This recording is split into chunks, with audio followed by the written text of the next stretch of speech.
So I just woke up. It's October the 30th, about 7:50, and I wanted to record this stream before I forgot, and I can't believe that I'm actually going to record this and post it before I even get out of bed. Um, so, yeah, before I forget the details. Um, so,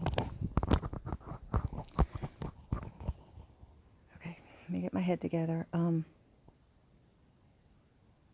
Okay, so I actually got up with my husband this morning, and in the mornings I listen to, what I do is I read,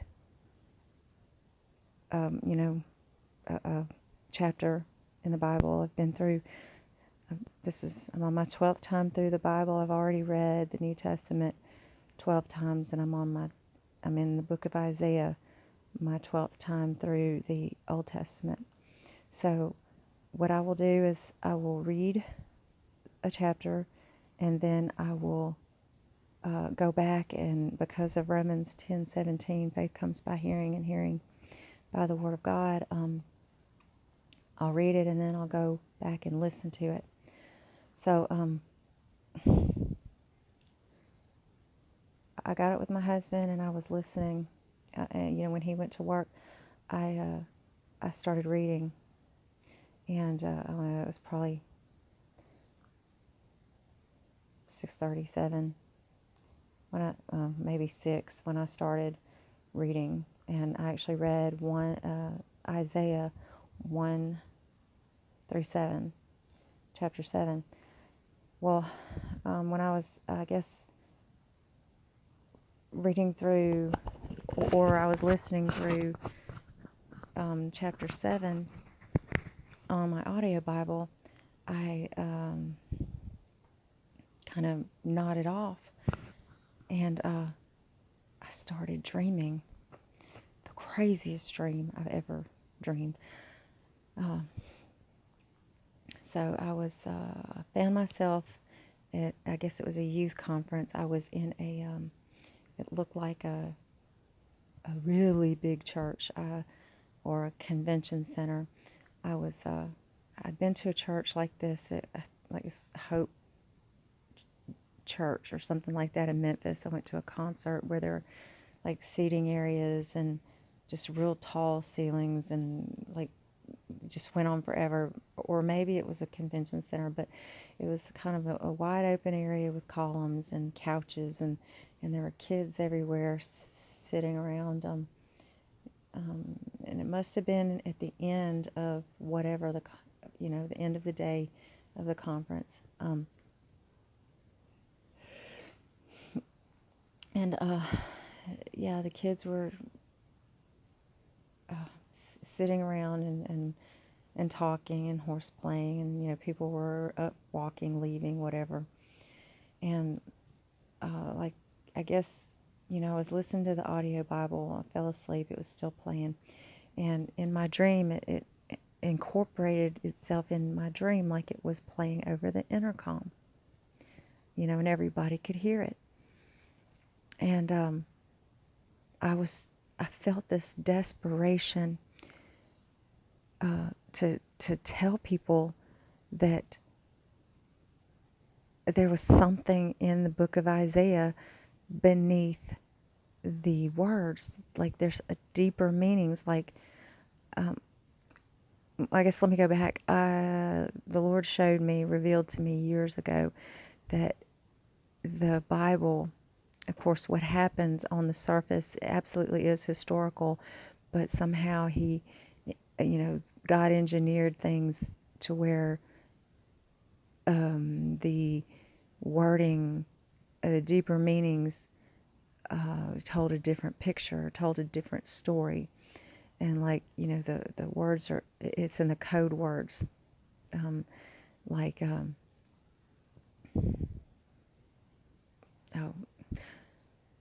come on, mind. Like wine, new wine, rivers, fowls, earth, land. Like they all have a deeper, different meaning.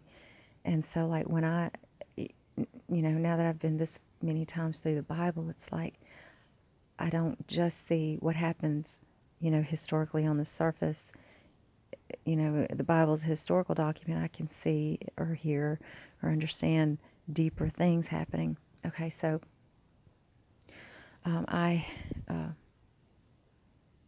please don't let this be a long video. So anyway, I was trying to tell the kids what was, that they needed to know what the book of Isaiah was saying, but it was in the deeper meanings. And I kept trying to like go to them and tell them, but they wouldn't listen. They kept, groups of kids, like, one would walk, 2, 3, 4 would walk away. And I kind of felt like a sheepdog herding, trying to herd the kids together, but no, I wasn't being a very good sheepdog. So, oh yeah, I was there with another woman. I think it was my friend Joyce, who keeps popping up in my life and in my dreams. She's an old college roommate. But anyway, so I realized that, the book, the wording and everything as it was, I was listening to the King James version, which is, primarily all I listen to, but not because I think it's perfect. It's because whenever there are weird things like contradictions and things like that, it's like a red flag for me to go and look, in the original language, which, all the newer translations, I guess the translators have caught the inconsistencies and changed them to try to make them make sense. So anyway, I only listen to the King James version. I'll read the King James version. So, yeah, I was realizing that, it's hard to understand. So I wanted to go turn the audio off so I could explain it to people and then let them hear it again, explain the code words. But I was looking for the stereo system that was connected to the intercom, and I finally found it in an adjoining room. And but it was kind of a strange stereo. So while I found the stereo, it was like reality was breaking down, like things were turning into a like what's wrong with this picture kind of thing, where things were out of place and weird things were where they weren't supposed to be. And I think some of the kids started noticing it, and they were uncomfortable, and so they just stuck their faces in their cell phones. And anyway, so I found the stereo, and it was like one of those old stereo systems, like in the 70s and 80s. Like, I think about what my dad had. It was like different components, like the turntable, and then on top, and then the cassette deck, and then the equalizer, and then the amplifier, and then the CD player under that, and receiver, but it was like almost like a Dr. Seuss thing, like the cat in the hat, with the fish and the fish bowl, everything's unbalanced, we're, on the fish bowl, like about to fall over, I guess, different sizes, upside down, top heavy. Anyway, so I couldn't find the power button, and it was in a weird place, like the receiver was like on the bottom, and the power button, you couldn't find it. It was in the middle, and it was hard to reach. And so I was like mashing all kinds of other buttons and sliders and stuff, trying to make it stop, make the playing stop so I could explain what it meant. And anyway, finally found the power button, but it didn't work. I couldn't turn everything off. So anyway, I just gave up. And let me think. Yeah, I was still trying to, make the kids listen, and they wouldn't listen. And so what was next? Okay, so I went,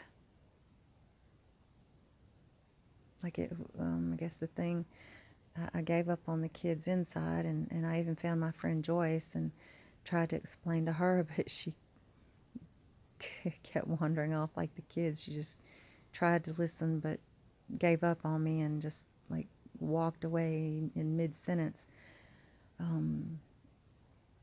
Okay, so I went outside for some reason. I guess trying to move on, trying to see if I could get a different group. And when I went outside, I had my cell phone with me. And I noticed that, okay, it was a big parking lot. Might have been a campus or something, because, there were other buildings around in the distance, but it seemed like it was a big convention center or something. I don't know what it was. But yeah, it definitely was a youth conference because kids were everywhere. So, anyway, when I went outside, I noticed that it was getting dark, but it was the wrong time of the day for it to be dark. And it was really strange because the sky was darkening, but everything was illuminated like it was like noonday. And the buildings were real bright. People were squinting like it was really bright.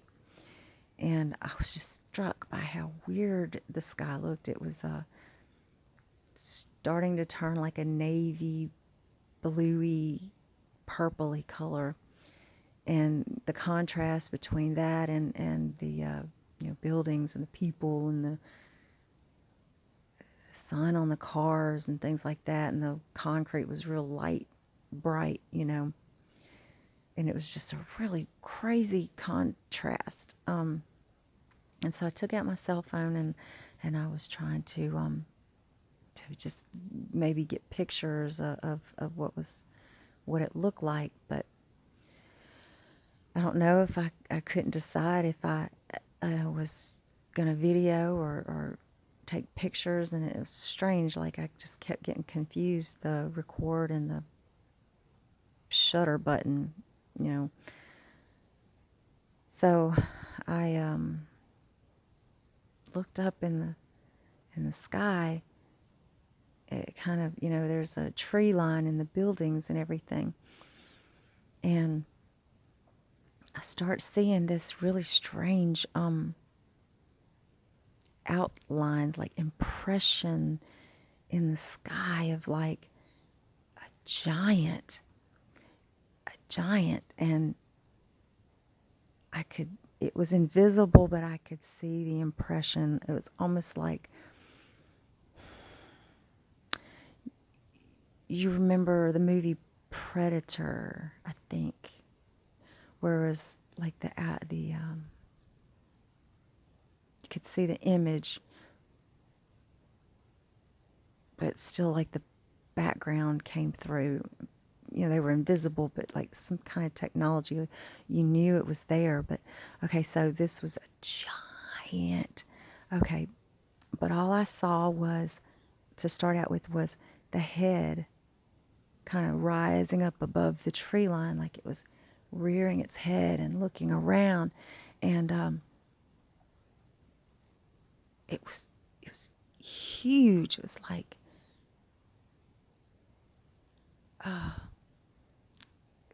it reminded me of the Transformers movie, where the planet was there in the sky and it was trying to come through into the atmosphere, I guess. But it was like rising up and looking around, And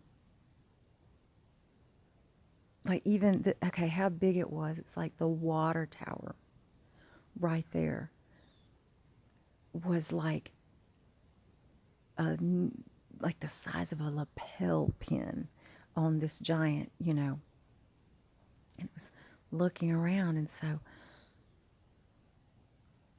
I was like, my God, is anybody else seeing this?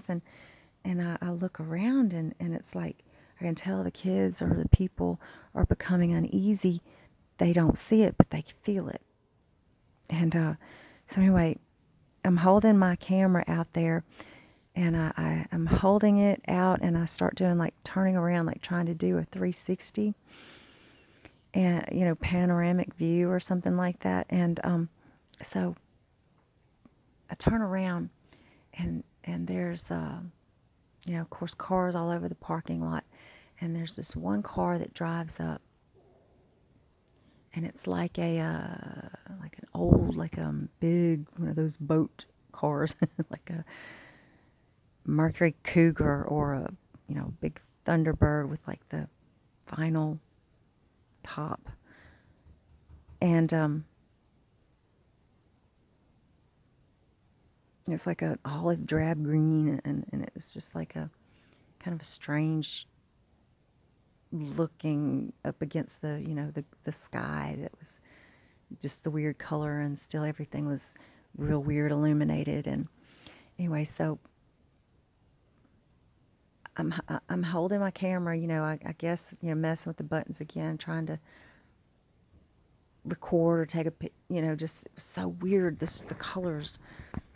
And anyway, so like there's the car, and it stops, and cars parked up, and it's like 100 yards or so away from me, and there's like groups of kids standing around talking, and all of a sudden a lightning bolt strikes. Lightning strikes. Somebody was getting out of the car, and I can't remember if the lightning struck the car or if it struck in the group of people and the kids or near it. I couldn't really tell, and I was like fumbling with the buttons, and I was like, oh my God, did I get that on camera? Holy smokes. But I couldn't really, it took me a second to process what had happened, because there was no thunder with the lightning bolt, and the lightning bolt was so weird. It's like it was a digital strike, like it was pixelated. The lightning bolt was pixelated, and like it was like zigzag, not your stereotypical lightning bolt, like the Elvis Presley taking care of business lightning bolt. It was like zigzag all the way down, and makes me think of things that I've seen like on YouTube, of lightning bolt striking. Anyway, so then what happened after that? So I'm like freaking out, and I'm still, okay, like, so the book of Isaiah is still playing in the background, okay? Remember, I nodded off with it playing. And so I decided, okay, I got to do something. So I wanted to run back into the center where I just come from, and find a journal or a book or something that I could write in to like translate what the book of Isaiah is saying. And it has a lot to do with like the current events, the elites, the occult things going on, and their gods,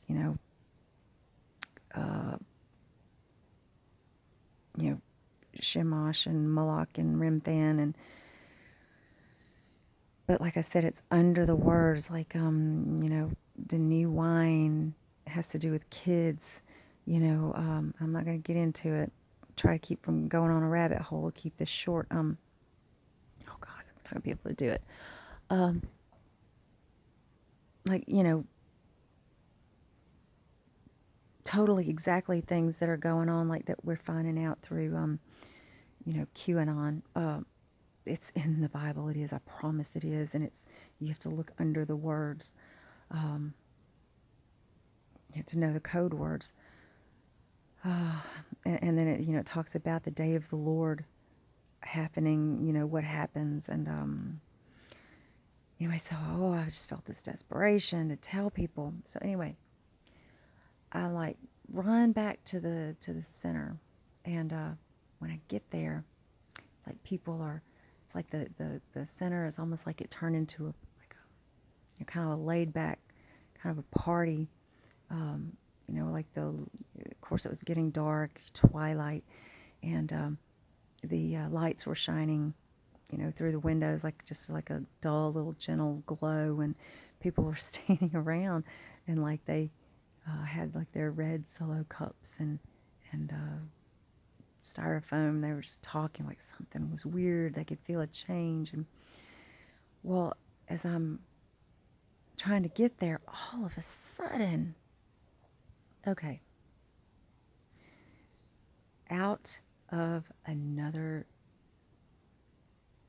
dimension, it's like giants, other giants. They were like, maybe 10 feet tall, not nearly as big as the other one that I saw in the sky. Same thing, invisible. You couldn't see them, but I could see them, but they were invisible, like like the membrane of bubbles. I could see their outline, but I could see them, but I couldn't see them, and nobody else could see them, but they could feel them kind of being messed with. You know what I'm saying? And people were starting to get uneasy, and so anyway, I'm trying to get into the building, and with those giants, around, and I'm looking what's going on, and so like there's this tree, this big tree there, like on, the landscaping on the curb. You see it all the time. It's like an ash, wider than my body and everything, and it's like a real strange root system. You could trip over the roots, and it had a lot of branches, So anyway, out of the dimensions, I don't know how to describe it. All of a sudden, kind of in the horizon there, a giant skeleton snake comes just like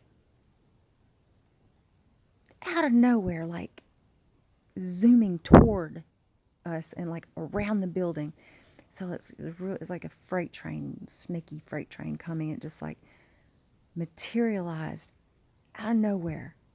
And then, how do I describe this? Just zoomed toward us, the group. And it's like it was a skeletal snake, giant. And then all of a sudden, okay, I don't really know I can't remember the order, but like it zoomed, it became a skeletal dinosaur. And I'm thinking about this, and I'm remembering like when my kids were little, it was like Mighty Morphin Power Rangers. They were like trying to get past these dinosaurs, these skeleton dinosaurs. And anyway, so like the dinosaur, and then it changed back into the skeletal snake, and then it became like you could see the skin on it, like scales, flesh, and then it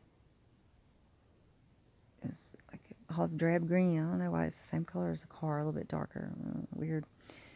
And then it changed back into the dinosaur, the skeleton dinosaur, and it's like snapping at people and trying to grab people, and some people are seeing it, and some people are like running and trying to dodge it, and so I'm trying to avoid or hide from it behind this tree, and like as the dinosaur was like chasing people around the tree. I was like on the opposite side of the tree trying to stay out of its field of view, this field of vision. And so anyway, like while it was harassing other people, I'm staying hidden on the other side of the tree. And when I found my chance, I like, I was calculating and I was being careful and, weighing my options and everything. And I finally found my chance and I ran into the building. And I'm like, it's like, instead of just being frantic like I was before, just trying to tell everybody, like trying to corner people to tell them what was going on, like the translations of the code words. Anyway, yeah, I was calculating, just like calculating how to get in the building and thinking about how to tell people. Anyway, so I like thinking, planning like, okay, what am I going to do if this is like Jurassic Park and there are like velociraptors in there trying to get me? How am I going to get around them and tell people, what's going on? And I actually had this image of little velociraptors running around inside the building. Oh, it's so crazy. But anyway, so I run in and I'm still trying to find this book to write the translations down. But while I'm trying to find the book, the book of Isaiah is still playing in the background. Still over the intercom, and people are ignoring it because they don't understand it. And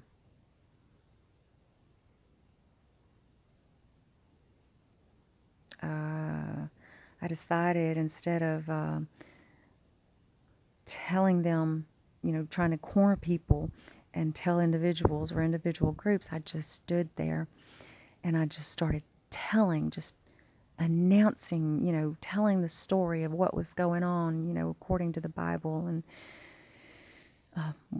what it meant. And I was just like broadcasting it, and just like, I guess people were paying attention, maybe accidentally, catching it by osmosis. And, and I was looking around at everybody and I could tell that they were paying attention, but they didn't want me to know they were paying attention. They were,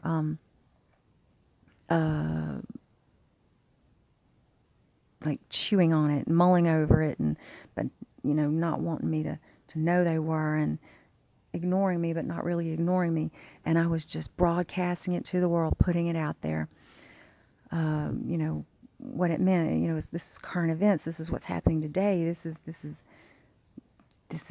happening.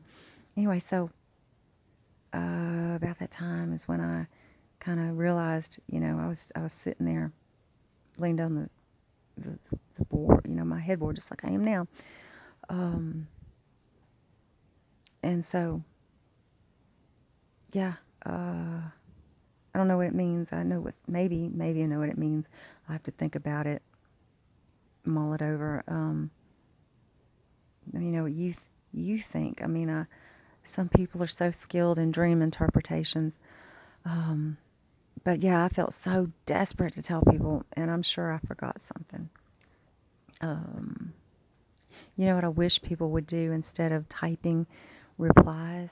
I wish you would, like what I've done is I made another separate YouTube channel called Hours Only, that I will upload videos and I will send like my family members the links, and all of the videos are private, and I only send the links to, whoever I want to see it. But it's so much easier to do something like that, maybe send it in a private message or email it, or I don't know. Put the link in the bar, in your comment or something, so that especially if you want other people to see the interpretations. But it's so much easier to do that instead of trying to find time to read the comments. And so many times I miss the comments because busy, like everybody else is. Anyway, take care. Let me know. Bye.